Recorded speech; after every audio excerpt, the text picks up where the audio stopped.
منح لقب الدوري بالموسم المنقضي لبيراميدز. رد مفاجئ من الأهلي على المحكمة الرياضية.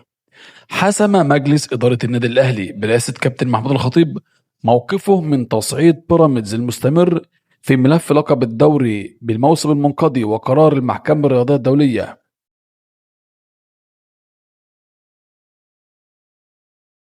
وقالت بعض المواقع الكبرى أن الأهلي سلم المحكمة الرياضية كل الردود التي تثبت صحة موقفه في أزمة لقب الدوري، ونفس الأمر قامت به رابطة الأندية من خلال تأكيد المحكمة الرياضية الدولية عن صحة قرار منح النادي الأهلي لقب الدوري والتعامل حسب اللوائح في أزمة تحديد لقب الدوري. وده بيأتي في الوقت الذي نفى من خلاله مصدر من داخل الأهلي كل ما يتردد بشأن تحديد المحكمة الرياضية لموعد جلسة حسم قضية لقب الدوري عن الموسم المنقضي، وده في الوقت الذي واصل فيه بيراميدز التصعيد بحثا عن خصم 3 نقاط من النادي الأهلي، وهو الأمر الذي لم يتواجد في لائحة الموسم المنقضي قبل أن يتم تعديله في لائحة الموسم الجديد المنتظر.